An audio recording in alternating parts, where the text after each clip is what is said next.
Hi guys, welcome back to another podcast. Today we're going to be talking about the hiring process. I'm in the middle of doing that in my restaurant. I'm replacing my jumpers. A jumper in the industry are people that are there for a year or less, or something like that. When you hire them, you know they're not going to be stable. You looked at their resume, they jump jobs every year, every 2 years. So I call them jumpers. So time to replace them. And also I expended my hours last year and I didn't find new workers. So basically I was eating all the hours myself. I was thinking, oh, I'll make more money. And number two, training people is very annoying to me. It's the part of my business that I hate the most. If you get lied, you get played. For every employee out there who's watching this video, right, you think that you're the best employee and that your boss doesn't understand and you can do better. But here's my side of it. 98% of employees are the worst employees. And if I could do without, I would, but I can't. So I hire people, hence the jumpers. Remember that I have my stable team in my kitchen. These are the people who run my restaurants. I still have 2 restaurants. Don't know if I told you this before. I used to own 10 restaurants in my town. I sold most of it, all the ones that I had shareholders with. And I had 75 employees at one point, and my life was just doing HR, and it's terrible. I hate it. I kind of hate people thinking about it. So basically the process is like this. You can hire a headhunter, but these are expensive. These people, they get commission per people who will stay, and they get a bonus like every month they stay or every 2 months. It depends on your headhunter, but basically it's quite expensive. You could use a temp shop, but why train people if they're not going to stay? It's kind of pointless. And then you have to go through the listings, and basically you call 100 people to get 2 employees that might stay for a year. That's the process. I'd say 95% of your calls are going nowhere on those lists. These human resource companies, they keep names on it because that's their selling point, even if these people are not looking for a job anymore. People who find a job, they don't go back to the website to delete their names. And human resource, they don't delete them because it looks like they have a huge pool of talent, which they don't really. So I'd say 55% of your calls are going to be somebody who already found a job and didn't tell anybody. So another waste of time and money. If you're new at this and you think, you're just going to put an ad in your window and a kid from the neighborhood is going to come and help you out, well, think again. This is not really how it works. And then number 2, if you're building something solid, you need solid employees and people who can learn. First thing to look for when I hire somebody or I try somebody is they wash their hands in the kitchen. Believe it or not, I'd say 80% of people who come in my kitchen don't wash their hands first thing they do. So the first thing I do is fire them, so they don't even try for 10 minutes. Oh, by the way, I forgot, I jumped a step here. I don't do lengthy interviews anymore, job interviews. I do it 37 seconds and then I throw them in the kitchen, and then I have steps in the kitchen, right? People talk a lot of bullshit. People lie to you all the time, This is how people change jobs, right?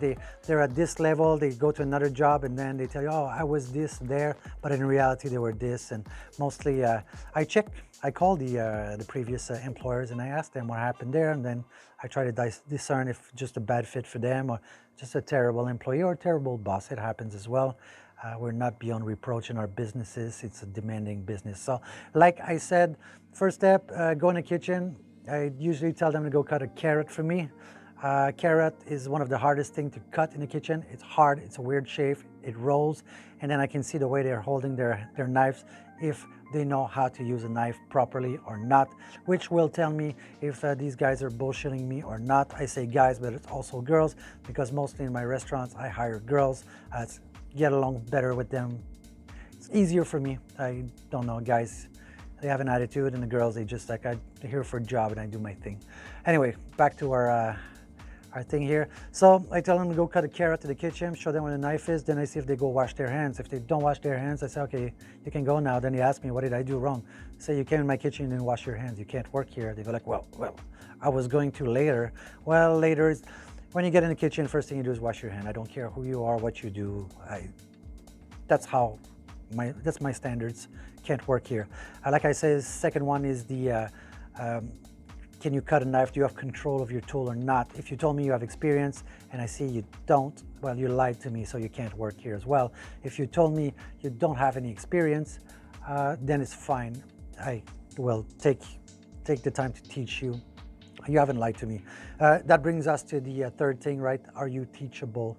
Teachability is a big part in the kitchen because, what you learn in the previous restaurant is not exactly what's going to happen in the next restaurant. For example, my pastas are different than my competition's pastas. That's why there's a competition. If we all made the same pasta, then there would be no competition and we'd all be McDonald's. So there you go. So everything is different, and some people will come in with a lot of experience. They say, I know how to do this. And the answer is, yeah, but you don't know how to do it like I do. My restaurants have a flavor signature, and people come from that signature. Otherwise, they would go to another restaurant for their signature. So for me, a bechamel sauce, a white sauce, it's not the same as everywhere. I have different process, different steps. So teachability is very, very important for you if you're going to be looking for somebody to back you up in the kitchen. People who have the answers to everything, usually they don't stay long. These people in their mind, they already should own a restaurant and they should teach you. This happened to me before. It happened to me a few times. Like I had some employees, they thought they knew better. And then one day they took off from my restaurant and then they copied all my recipe. Then they went to open a restaurant with the same menu as I did, and they went bankrupt inside 2 months. So it just goes to show you. Most people think that they are at the level where they're not at, and some people know that they're not at that level and just try to bullshit themselves through. For some it works. You need drive for it to work. All right, back to our thing here. The fourth thing I look for when I hire somebody is the speed of movement. Some people, they just move fast, and some people, they just move slow. Slow moving people, they can't work in a kitchen. They just can't. It's going too fast in there. If you're in a busy restaurant, like in Chinese New Year, I was doing 200-300 customers every day. There's just no way if you move slowly. So for me, it's a big no-no as well. If you move fast, you have no experience, then I can teach you if you're open to being taught. Yeah, and just a cue here, if you're gonna do some job interviews with people and then they're gonna give you all their demands and just say yes to everything, because you don't wanna pre-fight the working conditions before you see if they can't do the job. So basically for me, I just say yes to everything, then I throw them in the kitchen and then we see what's what. And then after that, you can negotiate the salary, you can negotiate the holidays, and you can negotiate everything because you know what they are.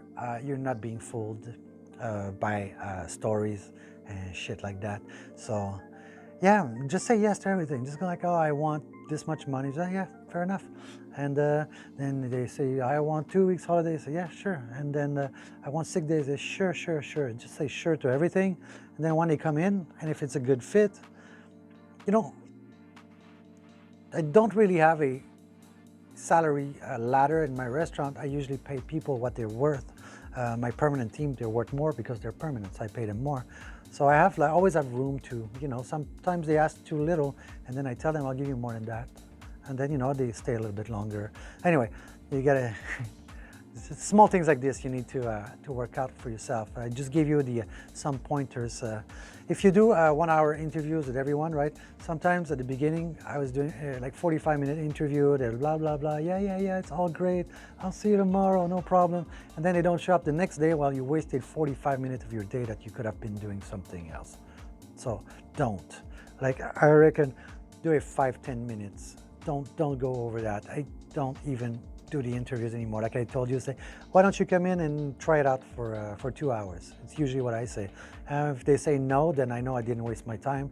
If they say yes, well, at least, I don't have to listen to your bullshit. It's really like, in the restaurant business, it attracts 2 kinds of people, right? You got people who want to go somewhere. Well, 3 kinds, let's put it that way. You got people who want to go somewhere, right? They have drive, they want to go. And sometimes they change job because they're stuck in a dead end in a restaurant. So they're looking for a new restaurant to get more experience, to aim for a higher job later. You're a stepping stone. And this is fine. This is the way it should be done. You should have a lot of experience before you move up the ladder. So I'm good with that. If you tell me, when they tell me, my plan is to open a restaurant in 4 or 5 years, like, hey, whatever I can do to help, I'll be there for you. Some people, they're looking for a stability job. They want to work there for 10 years. They're comfortable with you. They want to stay there. The salary is decent for them. They have no ambition whatsoever. They just want a good job. They want to pay their mortgage. And then you have the people who can't keep a job. That includes the alcoholic, the drug addicts, and the people who are mentally imbalanced or something. And these are the people these are your jumpers, basically. These are the people who you don't know if they're going to show up the next day. So don't waste time on these people. Show them the basics. You need to cut potatoes, cut carrot, wash dishes, wash toilet. You train them the minimum you can get away with for that. They're not going to take over your restaurant one day and become the chef. So don't waste time or energy with this. Just talking about it makes me so like, oh. I've got 5 in my restaurant right now, and I just took off. It's when I gave it to my staff. Well, you guys are gonna work with them, so you tell me what you want, what you don't want. So yeah, I try to skip that as much as I can. So anyway, if you have any questions, post in the comment section. If you don't have any, well, thanks for the like. Remember, YouTube thing here is not really it's not how I make a living, right? I get 100, 150 views on videos. I think I have one video with 5 million views, that's it. So don't be shy, I'm just here to help, right? I put an ad at the beginning because YouTube said, do you want free money? As well, why not? And then you just skip the ad and that's it. So anyway, that's that for today. If you have any questions, like I said, don't be shy, I'm here to help. If you don't, well, have a good day and see you later. Bye-bye.